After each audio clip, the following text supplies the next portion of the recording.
Bom, Samara, chegamos ao terceiro bloco deste programa Urbanidades. Eu esqueci de dizer uma coisa, que é onde a gente encontra esse programa. É lógico que quem está em casa vendo a televisão, passando assim por acaso na TV Uni Santos, ou quiser um fã do programa, tem uns loucos que fazem isso, né? Também podem descobrir que a gente está na internet. Já há 7 anos, aliás, no site. programaurbanidades.com.br. Tem um truque que é o seguinte, você faz ao contrário. Você faz assim, ó, www.programaurbanidades.com.br. Quem está vendo na televisão vê como se eu estivesse falando em cima do nominho. É muito inteligente isso aqui. Bom, o fato é que a gente só tem mais 9 minutos para conversar e eu quero aproveitar isso e parar de fazer piada. Quem está na rádio, me desculpa aí, não perca atenção no trânsito enquanto escuta o programa. Tem um dado que você ia ler aqui que era importante. Esse dado ele foi levantado pelo Genocídio da Juventude Negra na Baixada Santista, Resistência e Superação da Violência, que diz que 92% dos homicídios são de jovens e a cada 100 pessoas assassinadas, 71 são negras. Olha só, 100 pessoas assassinadas, que já é um número alto, né? 100 pessoas. Cada 100, 71 são negros. Isso é um absurdo completo. Então, assim, dá vontade de falar assim, mas esse dado está certo? Ou isso é quase um genocídio? Sim, esse dado está correto. A gente percebe essa relação tanto na questão racial como também geracional. Então, quem corresponde a esses dados são a juventude. Majoritariamente, quando a gente fala de violência urbana no Brasil, nós temos aí o ator social, que seria meninos, né, jovens de 18 a 29 anos, negros. Então, nós podemos dizer, sim, que existe um extermínio da juventude negra. Esse extermínio, quem é o autor, se é que existe um? São muitos autores, né? A gente pode dizer que é uma multiplicidade de fatores. É a falta do acesso à educação, a políticas públicas, é a própria reprodução social do racismo, que coloca ainda o negro como um criminoso em potencial.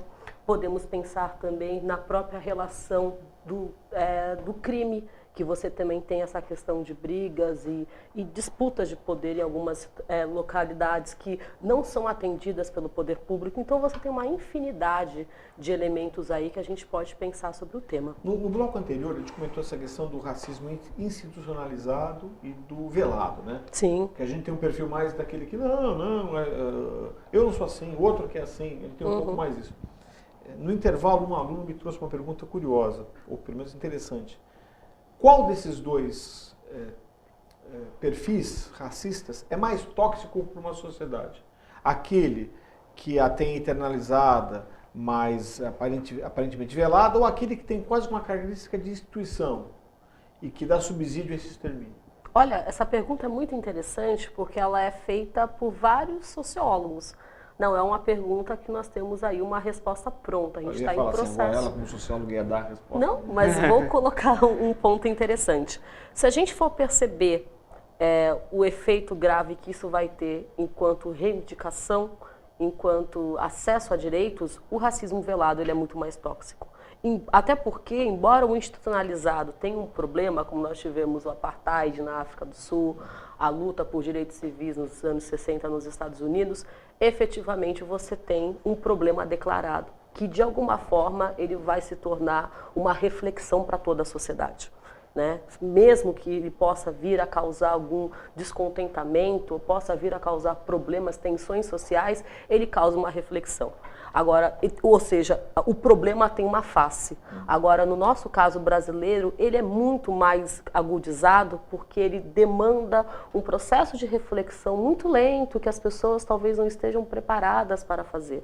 Então, até a gente se tocar que nós temos efetivamente, né, casos de racismo na nossa sociedade, que ele seja velado, como nós reproduzimos isso nos programas de televisão, nas nossas relações cotidianas, o espaço escolar, o espaço cultural, isso é uma questão que demanda muito tempo, muita reflexão. E no caso de uma onda, que eu ouso dizer que é global, de conservadorismo, que se reflete em aspectos religiosos, em posições políticas até comerciais, de liberalismo exacerbado e outras áreas que não vale a pena mencionar aqui.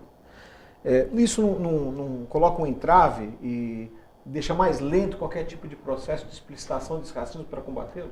Com certeza. Ele coloca, primeiro, por dois motivos. Por uma questão mesmo conservadora, de entender que a luta de direitos de algum grupo vai retirar, vai cercear os meus direitos, que na verdade é uma coisa que precisa ser bem pontuada. A luta por direitos da população negra, a luta por direitos do movimento feminista LGBT, em nenhum momento ela está querendo retirar direitos de quem já os tem. Ela só quer, né, inserir essa população que de alguma maneira é marginalizada neste contexto. Mas existe uma outra coisa muito interessante. É a famosa inclusão, né? Que todo mundo usa como bandeira, principalmente no ano eleitoral. Isso vai aparecer aqui. Não, porque é a favor da inclusão, mas ela não... Mas como que se dá essa inclusão, né? Os caminhos não estão claros, não é isso? Exato, e que é o ponto que eu acho muito interessante, que é uma outra questão, que seria esse esvaziamento de sentido, né? A gente vê muito, né, nas redes sociais essa discussão falando de empoderamento, falando de uma série de verbetes que se tornam cotidianos, eles acabam perdendo um pouco de sentido, mas principalmente porque nós não podemos deixar de pensar que, dentro de um sistema capitalista como o nosso, essa própria pauta de reivindicação, de reconhecimento de identidades, ela também se torna um mercado. Você acha, Jean, que... Vou te colocar nessa história aqui, para você não ficar como um observador privilegiado. No teu grupo, nos grupos em que você participa, né? Sim. Isso que ela trouxe, da banalização do uso de certas expressões, você reconhece isso? Eu reconheço e não percebo só no meu grupo de escola, percebo também muito nos grupos familiares. Às vezes a gente usa termos que eu posso dizer que ferem as pessoas e a gente não está percebendo. E fica naquela, mas ele é meu amigo, eu posso usar com ele, não sei o quê. E às vezes isso vai se banalizando e a gente vai adotando e vai ajudando a propagar uma onda, não diria de ódio, mas de não reconhecimento, assim... De intolerância. De intolerância. A intolerância surge disso, né? Sim. Bom, que medida, se é que existe... Bom, vamos falar das cotas. Acho que as cotas é um momento que entra, porque me ocorreu no intervalo a ideia das cotas como uma ação mitigadora, né, de redução do dano causado por a desigualdade social, que se reflete nesse dado alarmante do 71 em 100 votos sendo negros, né? O que você acha da questão de cotas? No caso do Brasil, quando a gente pensa desde o nosso processo de colonização até nosso projeto republicano, a educação sempre foi um entrave. Então a gente vê muito senso comum dizendo que hoje nós temos um problema educacional. Na verdade, esse problema se arrasta, né, desde que o Brasil se reconhece enquanto Estado. Então, a questão da cota ela é fundamental, porque ela é uma medida de equidade. Nós não podemos pensar que a população negra ela tem os mesmos acessos, né, à saúde, à habitação, à educação, que nós estamos falando aqui, da mesma forma que a população branca. Então, ela é uma medida muito importante e ela é fundamental em dois aspectos. Primeiro, ela não é uma medida eterna. É importante a gente deixar claro que ela é uma medida transitória. A ideia aí das cotas que foi pensada a partir de 2005, né, colocada pela UFRJ, que é pioneira, isso ela demonstra que é uma medida emergencial. E em segundo, que é o argumento que muitas pessoas utilizam, né, de que a cota pode vir a cair a qualidade do ensino público, que na verdade é uma questão também que já foi rebatida, né? O desempenho de cotistas na universidade é, se não igual ou até melhor do que os não cotistas. Então, realmente, na nossa condição atual, diante desses dados, como a gente demonstrou agora há pouco, né, do genocídio, a questão das cotas nas universidades ela é fundamental para a gente pensar num lugar mesmo de poder que a população negra possa vir a ter e uma questão de representatividade. Qual é a representação que o brasileiro tem da população negra? Pois é.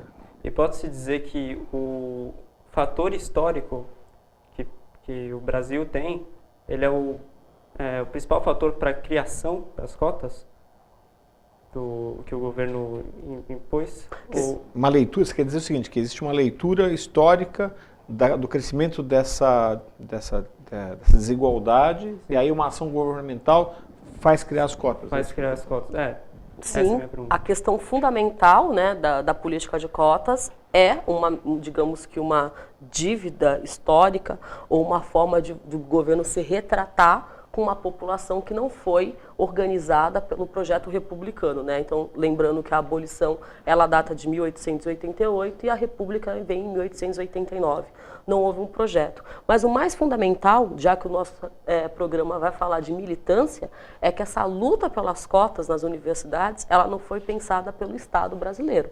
Ela é resultado de uma luta de décadas do movimento negro, como também, não apenas as cotas, mas a participação de negros em programas de televisão, em novelas, a questão também de concursos públicos. Então, quando a gente vê toda essa gama de reivindicações atendidas, por trás de tudo isso, você tem aí um trabalho desde que o Brasil se torna uma república, de mais de um século do movimento negro. Eu vou falar algumas coisas. Primeiro é o seguinte, tem um programa histórico nosso, que é com o professor Bernard Charlot, eu não lembro o nome do episódio, mas ele deve estar na tela para vocês, que vocês devem assistir. Eu aconselho, eu recomendo até que você veja, que é muito legal, que ele faz uma leitura do processo educacional brasileiro e dá esse viés das minorias. E ela me disse há pouco que a gente vai falar sobre militância. Nós não vamos falar sobre militância, porque o programa acabou. Porém, o programa tem uma característica. Você que está vendo pela TV pode, neste momento, ir para a internet no www.programaurbanidades.com.br e lá você tem um videocast, que é um vídeo que vai ser gravado depois, mas para você vai parecer que foi mágica, talvez até mude de roupa e tenha lá ela falando, onde ela vai poder falar sobre militância, vai desenvolver isso por mais uns 10, 15 minutos, você vai compartilhar, vai dar like e é isso. E agora a gente vai acabar. Eu te agradeço demais, obrigado, semana que vem a gente volta, Jean, muito bem. Um abraço.